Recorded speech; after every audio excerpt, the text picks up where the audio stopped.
Ici en présentiel, Mohamed Lamine Kaba, président du Parti Fidèle, également président d'une alliance politique, hein, c'est ça? Mornay. L'AD, Alliance démocratique. Union sacrée. Oui, bonsoir donc Mohamed Lamine Kaba. Bonsoir à vous, bonsoir aux co-animateurs, aux personnels de la radio et de la télévision Dioma. C'est toujours un plaisir de vous savoir dans ce studio, sur ce plateau, pour discuter de l'évolution de l'actualité sociopolitique avec vous. 3 thématiques donc à débattre. Et la sortie du président de la transition du côté de Luxembourg, son discours donc.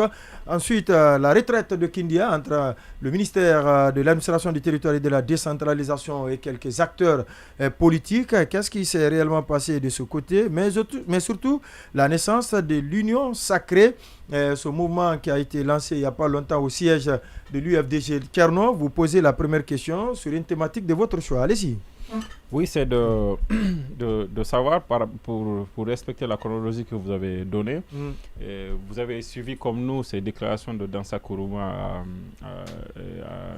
au Luxembourg. Ouais. Et pour vous, quelle a été la première réaction, vous qui avez, avant d'être un acteur présent sur le terrain, qui avez été quand même un ancien militant du RPZ, est-ce que ça vous a choqué d'entendre Dansa dire que le RPZ, à travers Alpha, gouvernait mal et qu'il y avait eu une farce en 2020?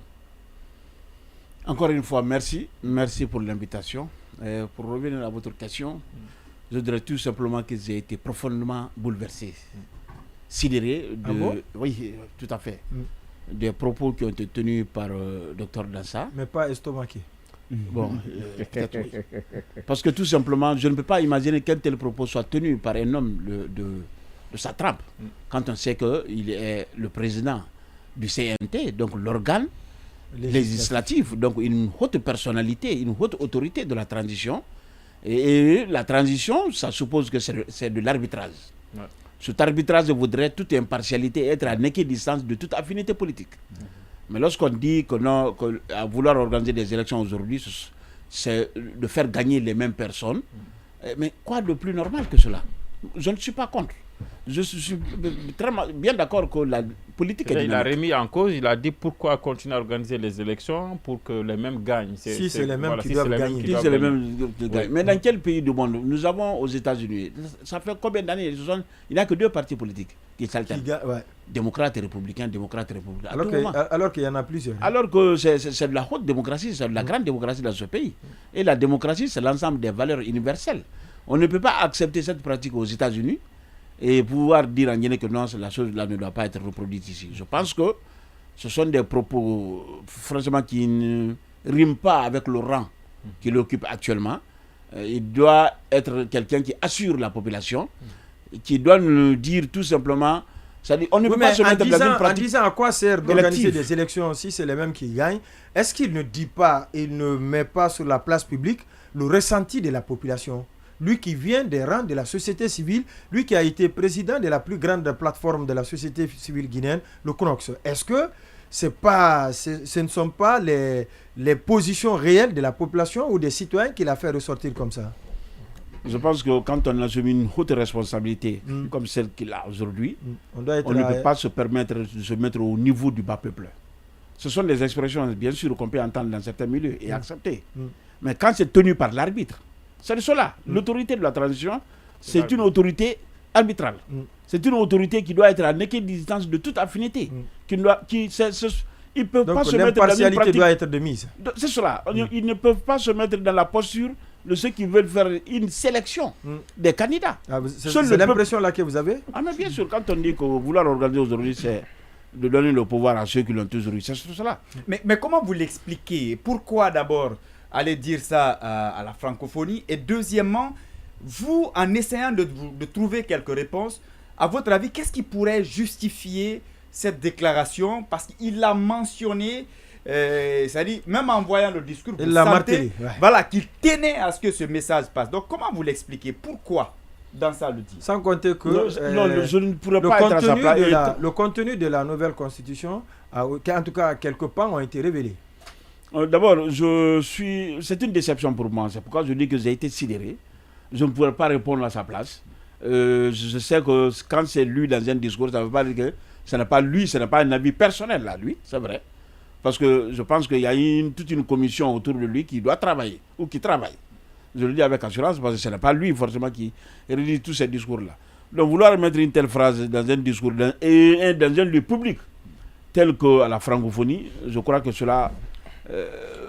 c'est par rapport aux futures élections, je vais dire, est-ce que ça ne sous-entend pas déjà, soit on a une position ou on n'est plus dans la logique d'aller vers l'organisation justement des élections crédibles? C'est cette impression. C'est ça un peu l'inquiétude. Justement, c'est cette impression malheureusement qu'il donne à tous les Guinéens, à tous les démocrates d'ailleurs, même pas Guinéens, parce que là où il est parti, il y a des démocrates qui peuplent là-bas. Donc vouloir dire la sorte, ça veut dire qu'on n'est pas prêt à organiser des élections pour ne pas transmettre le pouvoir au choix du peuple. Mais exactement. C'est cela. Et c'est ce qui est aberrant. La démocratie, c'est le peuple. C'est le peuple. Mais politiquement, la souveraineté appartient au peuple, pas le CNRD qui se substitue au peuple. Mais politiquement, moi je veux penser parce que c'est la même logique. Vous posez la question ou vous pensez? Au début, non, après je pose la question. Au début, on avait dit ici qu'il y avait une chasse aux anciens premiers ministres. Voilà, c'est le dehors, s'il y a dehors, Kassouri est en prison. Et après, quand c'est Dansa qui vient dire ça, ça corrobore quand même un peu. Est-ce que politiquement, vous, les petits partis entre guillemets, il ne m'appartient pas de vous appeler petit parti, mais les petits partis entre guillemets, est-ce que ça politiquement, vous ne tirez pas quand même bénéfice de ces déclarations-là? Quand on dit qu'on ne doit pas continuer à organiser les élections pour que les mêmes gagnent, vous, en tant que petit parti, est-ce que ça ne vous offre pas des horizons, ça ne vous donne pas l'espoir de pouvoir vous affirmer davantage à l'absence de ces partis-là? Je pense que la grandeur ou la petitesse d'un parti politique ne dépend pas seulement de sa capacité de mobilisation, mais la pertinence des solutions qu'il oppose à la préoccupation sociétale. Donc, grandeur, petitesse doivent appartenir, ce sont des expressions qui doivent appartenir au passé, parce que tout simplement... L'ambition de tout parti politique, c'est de diriger. Et si, si vous n'avez pas d'électorat, comment vous allez diriger? Non, justement, c'est ça, donc ne dites pas que ça résume, c'est l'électorat, un parti politique, oui, mais c'est la justement, base. c'est l'électorat, bien avant l'électorat, Je peux continuer. C'est aussi force de proposition, il a raison. Mais l'électorat, qu'est-ce qui mobilise l'électorat? Je crois que c'est la pertinence des solutions. Normalement. En principe, objectivement. Quand on va loin de la Guinée. Quand on a un discours clair où la population se retrouve, nous vendons nos idées. C'est la population à acheter. Et donc, quand cela est fait, c'est ce qui rend un parti politique grand. C'est pour vous dire, même cette grandeur aujourd'hui est en remettre en cause. Cette petitesse de grandeur est en remettre en cause. Maintenant, la question sur l'opportunité. La partie là, d'abord, il faut que ça soit assaini. Tout simplement. C'est pourquoi j'avais mis entre guillemets. Je ne voulais pas. D'accord, on va avancer là. Parce que c'était sur l'opportunité. Je demandais, est-ce que ce n'est pas opportun politiquement pour vous, ce discours-là? Ça ne doit pas être opportun pour un parti politique responsable et démocrate. J'appelle démocrate celui qui accepte que la souveraineté appartienne au peuple. Que seul le peuple décide, donne le pouvoir, confie son mandat à qui il veut. Vouloir dire que non, il faut écarter les aînés et nous remettre au pouvoir, ou nous donner le pouvoir, je crois que cela n'est pas républicain, ne répond pas au texte républicain, ne rime pas avec les principes démocratiques. Donc moi, je ne suis pas dans ce combat générationnel. Parce que ça n'a aucun sens. Même si vous pouvez tirer profit, vous ne cautionnez pas la discrimination.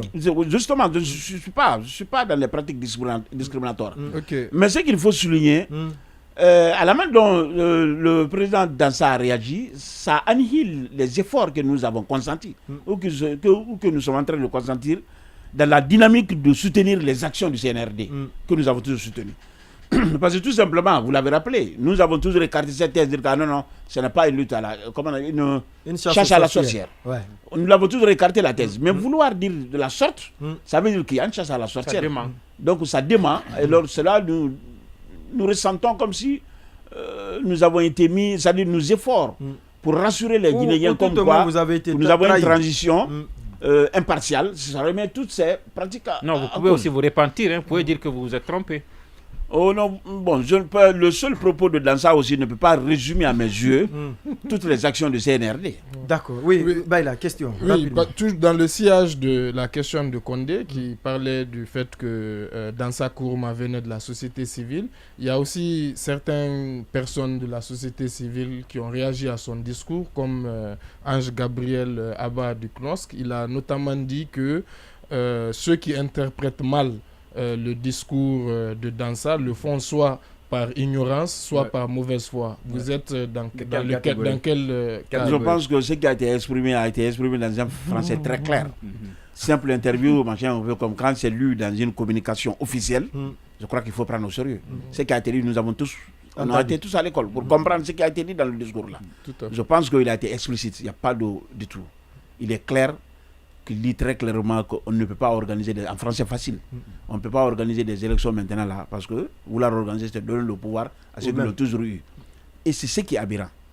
C'est ce qu'on ne peut pas, trouver. Tu comprends. Celui qui tient civile. une déclaration pour le défendre, c'est son ami, vous le savez.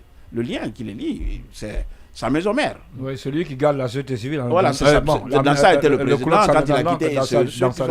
Je peux comprendre, ils n'ont qu'à apporter leur soutien à leurs amis. Mais il est clair, moi également, il est un ami à moi aussi, mais un frère à moi. Mais face à l'intérêt de la nation, je ne peux pas le soutenir. C'est un frère, je suis Farana. C'est Farana. D'accord. Alors, l'autre sujet, c'est bien cette rencontre qui s'est déroulée du côté de Kindia. On n'en sait pas grand-chose là-dessus. Qu'est-ce qui s'est passé puisque vous avez envoyé quelqu'un? Elle s'est tenue, cette rencontre, entre le ministère de l'administration du territoire et des acteurs politiques. Quelle était la toile de fond? Bon, je crois que nous avons toutes les alliances ou les coalitions politiques ont été invitées avec d'autres structures de la société civile pour aller participer ou assister à la rélecture du code, comment on appelle, le code électoral. Le code électoral. Révisé. La loi sur la CENI ou non, le code électoral révisé de 2017. Donc c'était la rélecture de ce texte-là. D'abord, un avis personnel. Là, on a payé aux gens 500 000 jours, je pense. Oui, c'est ça. Comme perdium. Donc, mon alliance a envoyé une personne comme notre délégué qui a participé à cela. Donc, il est revenu, il nous a présenté un rapport, nous avons su ce qui s'est passé. Mais en réalité, un avis personnel, je pense que cela, je considère ça comme mettre les charrues devant le bœuf. Les bœufs. Avant les bœufs ou devant les bœufs? Dépend. Parce que quand les charrues... les charrues doivent être derrière les bœufs. Ouais. Quand se met avant les bœufs, c'est ce qui est aberrant. Exactement. Parce que ça veut dire que c'est la charrue maintenant qui tire les bœufs. Qui doit tirer les... Et je ne sais pas comment alors cela peut se faire. Alors c'est l'inverse. Ouais. Donc je vais vous dire c'est un tous... Paranaka qui parlait. Bien sûr. Là-bas, les charrues sont bien exploitées dans les derrière, champs. voilà. C'est un ancien maire. Hein. Voilà. Vice-maire. Voilà. Il a été doublement victime du coup d'État. Vous avez été doublement victime du coup d'État. Oui, voilà. J'ai connu à l'Assemblée nationale, victime. Voilà. À la mairie de Farana également. Un véritable acharnement. C'est un double coup d'État. Oui, on revient dans le débat. Oui. Donc, c'est pour dire que tout ça révèle que nous avons envoyé notre délégué, il est parti, il a participé. L'avis personnel que j'ai, la Constitution est la loi mère. C'est elle qui doit parler des lois organiques, notamment. Qui doit les annoncer. Voilà, qui doit les annoncer. Tant qu'on n'a pas la Constitution, dans quelle forme la Constitution parlera de cette loi électorale, on ne peut pas aller sur ces textes-là. Parce que la Constitution ne parle pas de façon explicite, il annonce, mais avec certains principes de fonctionnement, de composition, etc. Mais vouloir aller travailler sur la loi, je ne sais pas, une loi organique alors que la loi mère n'est pas encore adoptée, n'est pas encore vulgarisée, pour moi c'est une aberration. Mais de l'autre côté, l'argument qu'on pourrait vous opposer, j'ai posé la même question, je suis d'accord avec vous en partie, et j'ai posé la même question, reposé la même question de savoir si vous dites qu'il faut d'abord la loi fondamentale, et parce que les autres là sont des déclinaisons. La Constitution. Les autres sont des déclinaisons, sont des renvois, parce que tout ne peut pas être dans la loi fondamentale. Mais on me demande, on dit, mais alors dites-moi comment cette loi fondamentale elle-même, comment on doit la voter. Il faut qu'il y ait un code électoral. D'abord. Il faut qu'il y ait un code électoral. Oui. Qui doit dire, par exemple, comment on... le mode d'élection. Comment on va comment on appelle, organiser les élections, les scrutins, le référendum et tout. Il faut qu'il y ait un code électoral. Est-ce que ce n'est pas ça l'argument, qu'on appelle, c'est le motif d'organiser, d'abord aller au code électoral avant d'aller à la nouvelle Constitution? Vous voulez nous dire qu'ils vont voter d'abord la loi électorale avant la Constitution? Oui. Non, je vous demande. Non, je ne suis pas d'accord sur le principe. Oui, mais comment on va alors faire la Constitution s'il n'y a pas de mode de loi qui encadre les élections? C'est comme par ordonnance, on peut pour le moment la Constitution. Le code électoral est toujours là. Il existe, il n'est pas abrogé. Il n'est pas abrogé. D'accord, code on va aller électoral avec de lui. Oui, 2010. vous dites que... L'ancien Ouais, code, selon votre point de code vue, oui. électoral qui était là, je crois qu'il y a beaucoup de lois qui ont été remises. Ouais. Dans une communication générale, ça a été dit que les lois telles sont remises. Voilà. 001. Voilà. Donc cette loi-là nous permet de travailler d'abord sur la constitution, comment on appelle, sur le code électoral et le code de collectivité que nous avons en partage maintenant là, jusqu'à ce qu'une autre loi vienne l'abroger. Mais pour moi, vraiment vouloir travailler d'abord sur cette loi, parce qu'il faut attendre d'abord qu'est-ce qui sera dit dans la constitution pour se faire une idée. Mais justement, c'est là aussi je voulais en venir. Peut-être vous êtes juste pas bien informé, mais la Constitution, elle est déjà élaborée. Non, pas votée. Les gens, oui, mais elle est Ça élaborée. ne fonctionne pas comme ça. Oui, c'est une question. Et ça, tu le sais. Non, Oui, si elle est élaborée, permettez de... Non, c'est tant pas qu'elle un n'est pas débat, vulgarisée. Justement, c'est une question que j'étais en train de poser et c'est allez-y, la question rapidement. Alors qu'elle était ironique, justement. Allez-y, oui. Parce que je voulais faire référence au discours, justement, qu'on vient de commenter tout à l'heure de Dansa, où il a annoncé déjà les grandes lignes de la Constitution, le parlementarisme bicaméral, les listes indépendantes. Donc, peut-être que la Constitution est déjà connue. Vous l'avez dit peut-être. Donc, c'est au conditionnel. Donc, je ne pourrais pas dire avec certitude que la Constitution est élaborée parce qu'elle n'est pas encore vulgarisée. Tout à fait. Pour revenir à la question que M. Kondé m'a posée de savoir qu'est-ce qui a été dit là-bas, ce que je viens de dire, c'est un avis personnel. Selon le compte-rendu qui nous a été fait, c'est qu'on a voulu les faire accepter un certain nombre de choses qu'ils n'ont pas acceptées, qu'ils n'ont pas voulu. Les personnes qui ont participé, les participants ont été sur la base d'un thème très clair, la réélecture du code électoral, révisé de 2017. Quand ils ont été, ils ont voulu insérer dans ce thème-là ce qu'on appelle l'organe de gestion des élections. L'OGE par le ministère de l'administration des territoires de l'administration. Ils ont dit non, il n'est pas question. On n'est pas venu pour ça. On n'est pas venu pour ça. Vous avez parlé de la réélecture. Alors, dans cette réélecture de la loi, comment on appelle, électorale, il ne figure pas l'organe de gestion des élections. Donc, du coup, on n'en parlera pas. Donc, cela a été écarté, même si cela a dérangé les organisateurs de la chose. Mais c'est comme s'ils étaient partis juste pour avaler cela. Mais ils ne l'ont pas accepté. Donc, deuxième thème, ils ont voulu encore... C'est pourquoi le compte rendu n'a pas été tellement vulgarisé dans la presse, évidemment, avec les médias qui sont brouillés, avec tout ce qu'on connaît comme restrictions. Parce que ce que vous dites là, nous venons de l'apprendre. Et c'était important donc que les acteurs sociopolitiques sachent qu'est-ce qui a été dit, qu'est-ce qui a été fait concrètement. Allez-y. Ils ont voulu déjà encore le faire accepter le principe de participation des mouvements indépendants. Si vous voulez, la candidature indépendante. Oui, dans ça l'a annoncé comme élément dans la Constitution. Dans la Constitution. Ils ont clairement dit encore, les participants, qu'ils ne reviendront pas sur ce thème parce que ça ne fait pas partie de cette loi électorale, n'a jamais parlé de candidature indépendante, donc du coup, qu'ils ne vont pas en débattre. Donc finalement, la retraite a eu lieu, ils ont parlé sur ce texte. La partie qui concerne, c'est-à-dire l'organisation des élections, l'OGE, par le département, ça n'a pas été débattu, même si ça a été proposé verbalement, ça n'a pas été débattu, mais aussi en ce qui concerne la candidature indépendante également, a été écarté. Maintenant, écarté. Est-ce que ça va revenir un jour en débat et quelle est la position de votre parti politique et de votre alliance? Son discours, oui, mais justement, il y a une certaine complémentarité. C'est une innovation. Lui, il a dit que c'était une innovation, que la nouvelle constitution prenait en compte justement ce volet. Et ce dont vous parlez là, apparemment, c'est l'inverse. Oui, mais justement, ce ne sont pas les mêmes choses. Les gens sont partis parler de la loi électorale et non pas de la constitution. Mais dans cette loi électorale dont il s'agit, qui a été annoncée, qui est le code électoral révisé 2017, ça ne fait pas, la candidature indépendante n'est ni mentionnée, mais aussi l'organisation des élections par le ministère de l'administration du territoire n'est pas mentionnée. Donc ils n'ont pas souhaité ouvrir le débat sur ces deux questions. Et ils ont continué à lire, à relire, mais le rapport final, nous ne l'avons pas encore obtenu. Donc, telle est la chose. La candidature indépendante, au moins aux élections communales. Justement, mais ils ont voulu l'insérer maintenant aux élections nationales. C'est ce qui n'a pas été débattu. Sinon, aux élections locales, oui. Mais en ce qui concerne les élections législatives, présidentielles, nous n'avons pas ça dans la loi électorale révisée de 2017. Aux partis politiques. Jusqu'ici, en tout cas. Non, tout à fait. Alors, l'autre thématique, c'est bien la création de l'Union sacrée On a suivi Mohamed Lamine, on a suivi là où vous êtes. Docteur, Ouais, allez-y encore. Docteur, voilà, c'est ma question même sur Allez-y. de la création de cette union sacrée ou sacrée union, je ne sais pas. Non, c'est l'union sacrée. L'union sacrée, d'accord. Que certains qualifient de mort-né. Et on a eu, comme il l'a dit, la fois dernière, docteur Ibrahim Moussouli. Donc, dites-nous, qu'est-ce qui n'a pas marché exactement?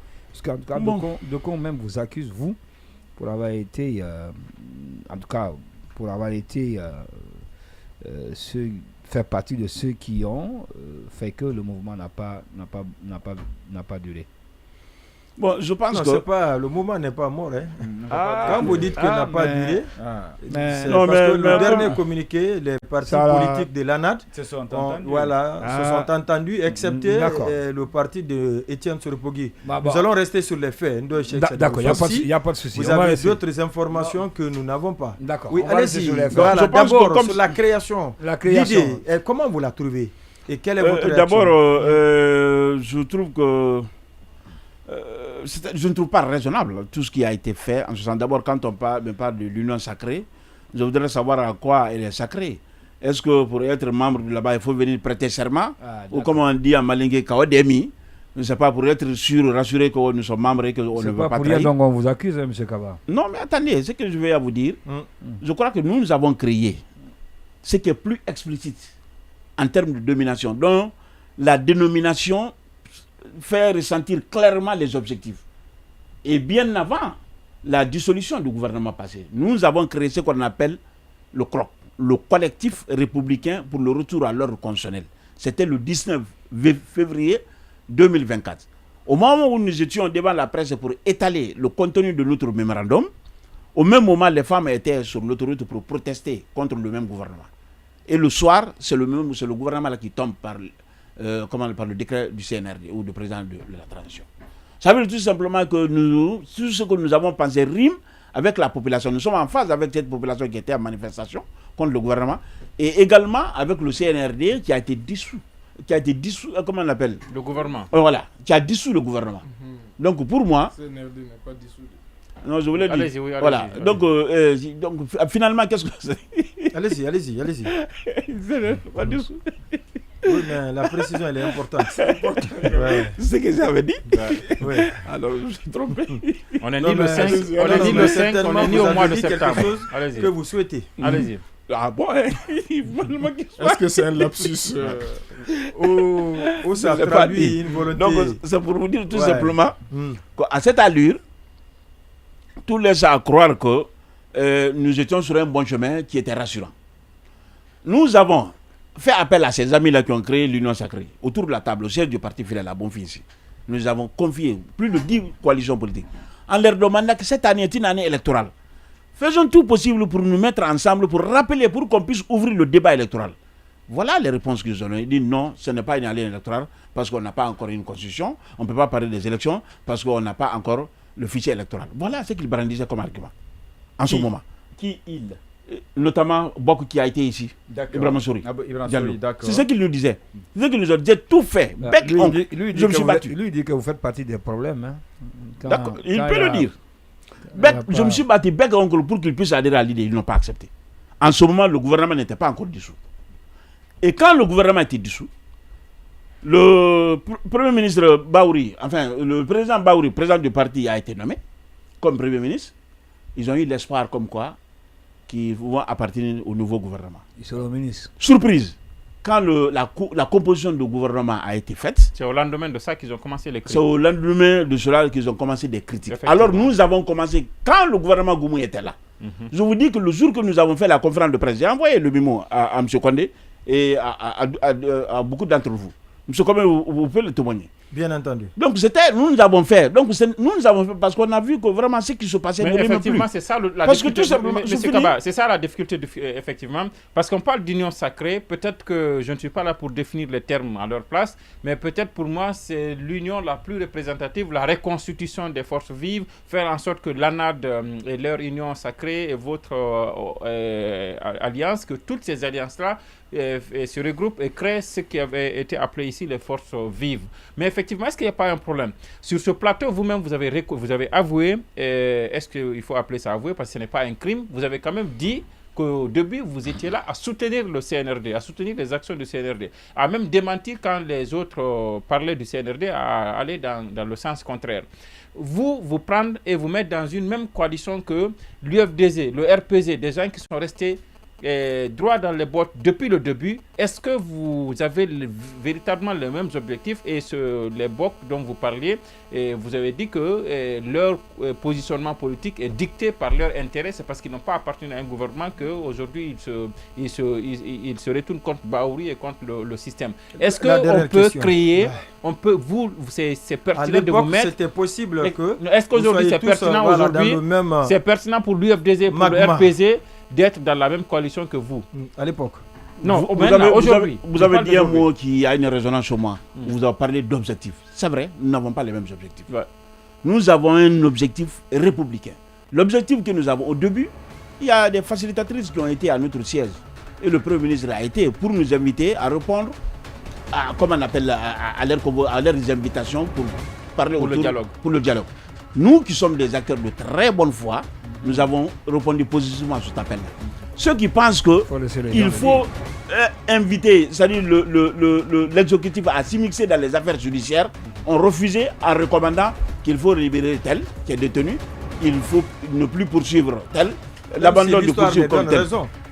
Non, je ne suis pas d'accord. D'après la sortie de Dansa, vous estimez que, à entendre parler Dansa, ce qui a été commis comme erreur par Dansa, ne peut pas résumer tout ce qu'on a fait sous le CNRD. Donc vous pensez que c'est normal qu'après 3 ans presque que ceux-ci soient toujours emprisonnés sans beaucoup de décisions. Je sais que ce sont des grosses têtes très connues,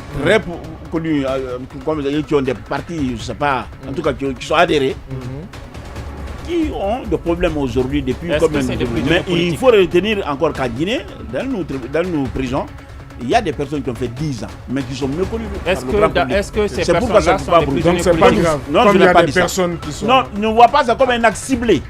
Justement, c'est que c'est un problème de notre justice. Clairement la question. On peut retenir quelqu'un pendant 10 ans sans faire face à un juge. Et c'est normal? Est-ce que c'est normal? Ce n'est pas normal. Est-ce que vous trouvez ça normal? Non. Face au juge, les juges ont ordonné leur libération. Je suis d'accord que vous condamnez ça, n'est-ce pas? Non, je condamne le fait. Laissez-moi finir. Oui. Je condamne cette pratique.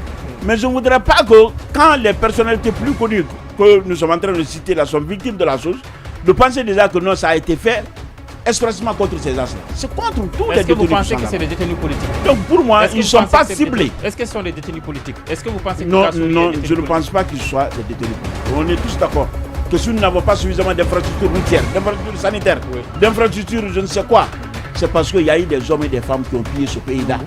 Vous-même, vous êtes je ne suis pas le juge. Donc, ce pays-là. Merci d'être passé.